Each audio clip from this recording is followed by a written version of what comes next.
Dear students, today once again I would like to discuss the same word used in different parts of speech. कैसे आप different parts of speech में same word use करते हैं उसको आप देखें कि अलग अलग शब्द भूमिका प्रस्तुत करता है, लेकिन एक वर्ड है और वही वर्ड अलग अलग पार्ट्स ऑफ स्पीच में अपना रोल प्ले करता है। तो आइए आज हम इसी सीरीज में एक नया वर्ड देखते हैं। जैसे हम लोग लेते हैं वेलकम। अब वेलकम का प्रयोग आपको देखना है कि कहाँ भी वेलकम का जो प्रयोग है वह अलग अलग पार्ट्स ऑफ स्पीच को कैसे रिप्रेजेंट करता है। तो let us see the first example. आप लोग भी नोट करते जाएंगे। जैसे हमने कहा we had a loving welcome.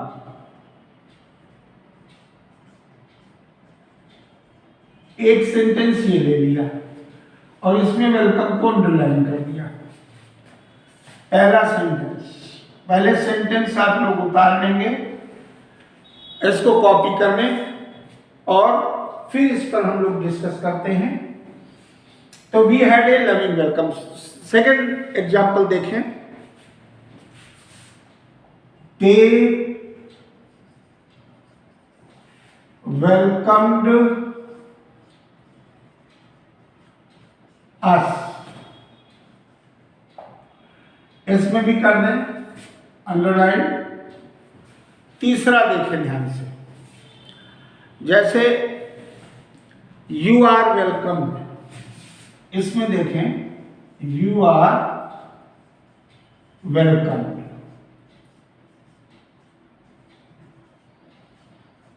तो इन तीन सेंटेंसेस में आप लोगों को 3 सेंटेंसेस दिए गए और 3 सेंटेंसेस में किस प्रकार से आप इसको डिसाइड करेंगे। यहां भी वेलकम, यहां भी वेलकम और यहां वेलकम। तो मैंने कल भी कहा था कि जब जिस वर्ड को आइडेंटिफाई करना हो तो उसमें देखते हैं कि किस प्रकार की भूमिका में है। अब जैसे we had a loving welcome, इसमें आप लोग देख लीजिए ध्यान से। जब हम कहते हैं we had a loving welcome, यहां पर हमको मिला, वी हैड ए लविंग एक प्यारा अच्छा वेलकम माने स्वागत।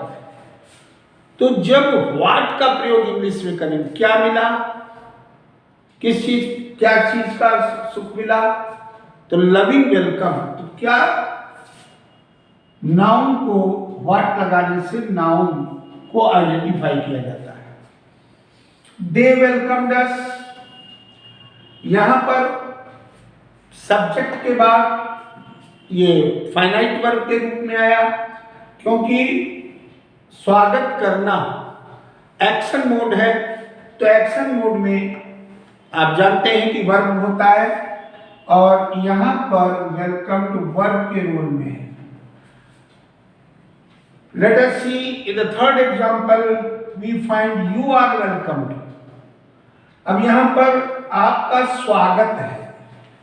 देखिए अर्थ भी बदलता गया। देव उन्होंने हमारा स्वागत किया और उनका स्वागत हमारे वी हैड ए लविंग, हमको एक लविंग वेलकम मिला, प्यारा स्वागत। और इसमें हुआ यू आर वेलकम, तुम्हारा स्वागत। तो यहां पर ये एडजेक्टिव की भूमिका में है। स्वागत क्या है आपका, कैसा है, बोले आपका स्वागत योग्य है। यू आर वेलकम यानी आप स्वागत योग्य है, इसका अर्थ हो गया स्वागत योग्य। इसमें हुआ स्वागत किया और इसका अर्थ स्वागत। इसी प्रकार से आगे हम दूसरा प्रयोग देखते हैं किसी और अन्य शब्द का। जैसे हम लोग कहते हैं एक वर्ड है व्हाई, और आप जानते हो व्हाई इंट्रोगेटिव प्रोनाउन भी है, व्हाई रीजन में भी आ सकता है, व्हाई एडवर्ब भी हो सकता है, अलग अलग परिस्थितियों में। लेकिन इसको समझना होगा कि कैसे व्हाई किस जगह क्या भूमिका रखता है। अब देखिए व्हाई के प्रयोग में बहुत सावधानी से, जैसे मान लीजिए हमने कहा सेंटेंस के थ्रू देखें, व्हाई डू यू लव। अब इस सेंटेंस में व्हाई डू यू लव, इस सेंटेंस में आप देखिए तुम क्यों हंसते हो। अब यहां पर लाफ को अंडरलाइन, वाई को अंडरलाइन कर दिया, वाई के प्रयोग को देख रहे हैं। एक और सेंटेंस लिखें, आप लोग नोट करते जाएं। जैसे हमने कहा tell me the why, tell me the why and where of it. Note कर लें, tell me the why and where of it।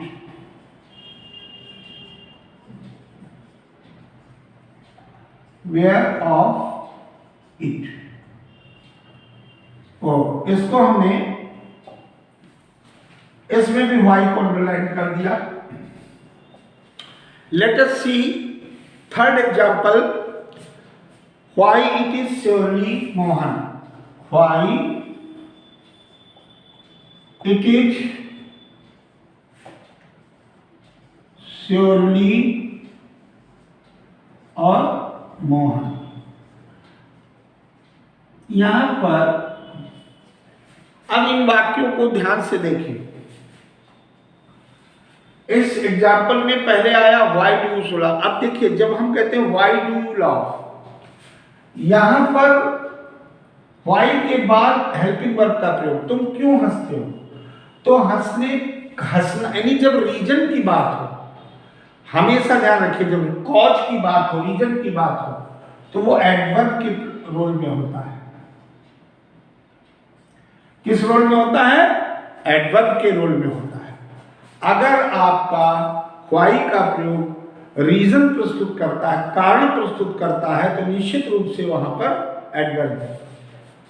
अब tell me the why and where of it, मुझे यहां पर आया टेल मी द व्हाई, है reason, और ये वेयर ऑफ इट यानी मुझे कारण बताओ, और वेयर ऑफ इट और कहां से आए।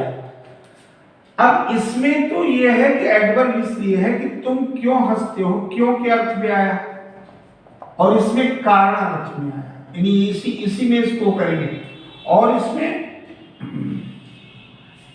तीनों को अगर हिंदी में आप देख लें सभी लोग, तो विस्मयादि बोधक, ये विस्मय प्रकट कर रहा है, मन का भाव, मनोभाव।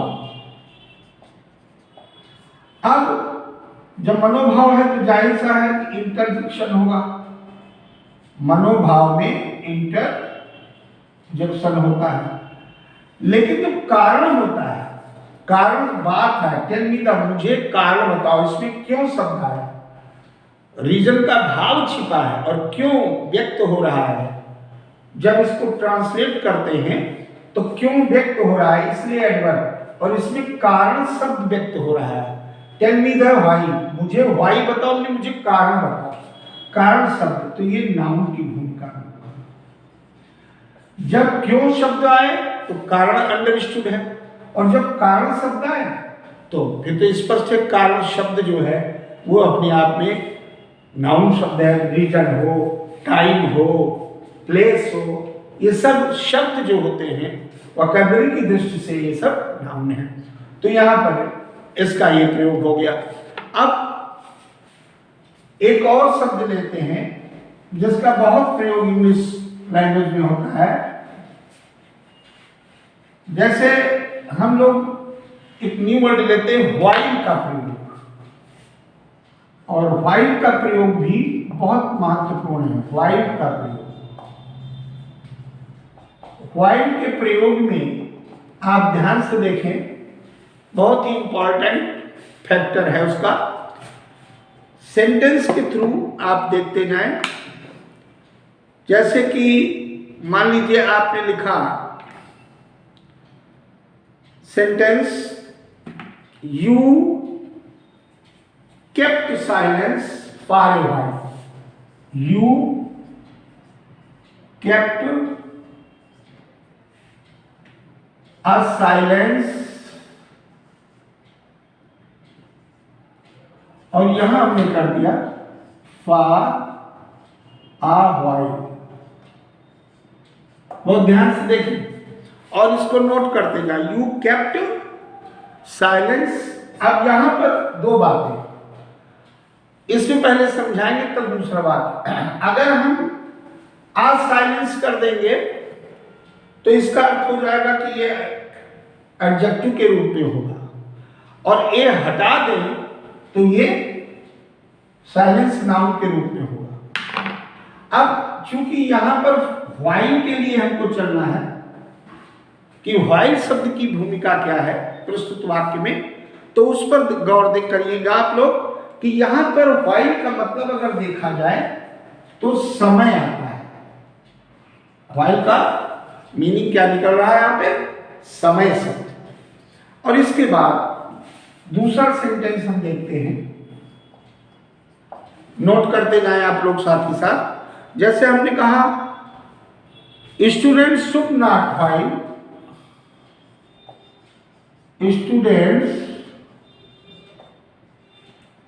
should not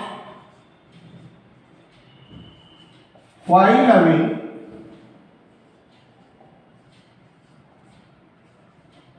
their times, should not while away their time। अब आप देखें, students should not while away their time, यहां पर व्हाइल अवे के साथ आ गया तो ये समय नष्ट करने के अर्थ में आता है।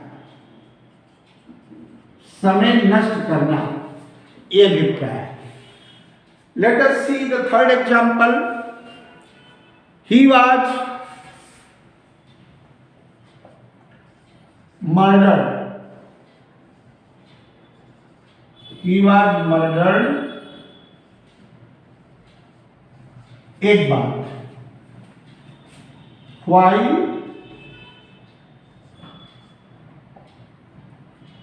अवे, या he was murdered while away. अब जरा देखिए यहां भी अवे आया, उसमें भी व्हाइल अवे आया और यहां भी व्हाइल अवे। तो अगर हम ऐसे लिखेंगे he was murdered while away, तो आपका अर्थ हो जाएगा कि उसका मर्डर किया गया और समय बर्बाद किया।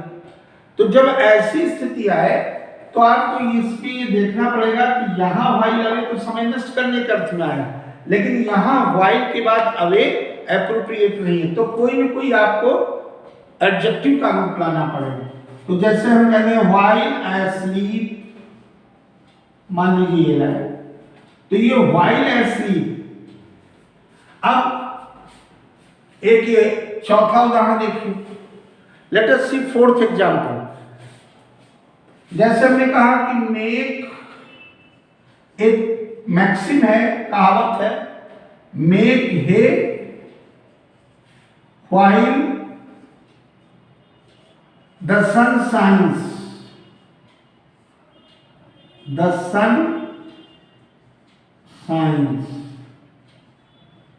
अब जरा देखिए, नोट कर लीजिए, पहला आया you kept silence for a while, थोड़ी देर के लिए तुमने मौन रखा, तुम चुप रहे।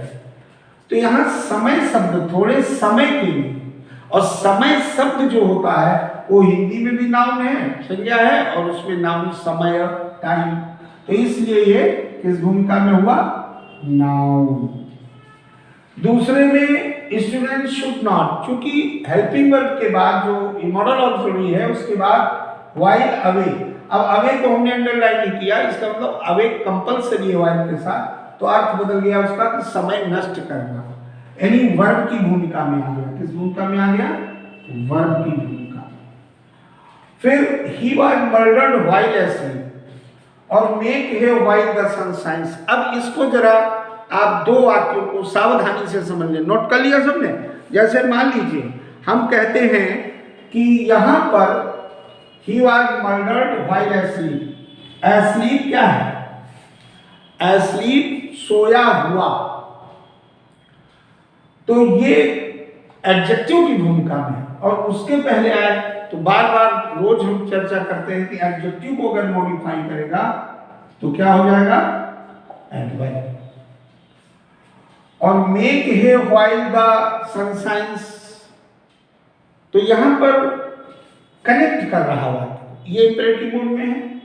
जब सूर्य चमकता हो तब किसी चीज को सुखाओ, ड्राई करो, तो यहां पर व्हाइल कनेक्ट कर रहा है, इससे एक ये हो गया और प्लस ये हो गया, इसको कनेक्ट कर रहा है।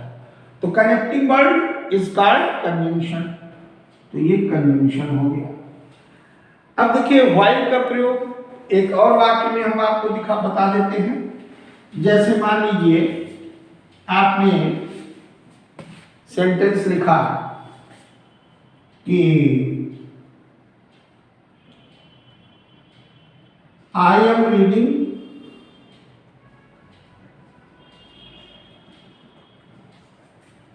While my friend was sleeping. ध्यान दीजिए, अब इसमें भी, इस वाक्य में भी माई फ्रेंड वाज स्लीपिंग, इस वाक्य में व्हाइल का प्रयोग दो वाक्यों को कनेक्ट कर रहा है। तो conjunction means connecting word to clauses, phrases और सेंटेंसेस। मैं पढ़ रहा हूं जबकि मेरा मित्र सो रहा है, फ्रेंड इज स्लीपिंग, ठीक है। I am reading while my friend is sleeping, मैं पढ़ रहा हूं जबकि मेरा मित्र सो रहा है। तो दोनों अलग अलग क्रिया कर रहे हैं, लेकिन दोनों की बातों को, फ्रेजेस को कनेक्ट किया गया व्हाइल से, तो ये भी कंजंक्शन हो गया। या हम इसी को कह दें कि एक व्यक्ति, अब इसमें दो सब्जेक्ट है, मैं पढ़ने का काम और मेरा मित्र सोने का काम, लेकिन एक ही सब्जेक्ट हो। जैसे while walking on the road I found a snake, while, वहां भी कनेक्टिव है, while walking on the road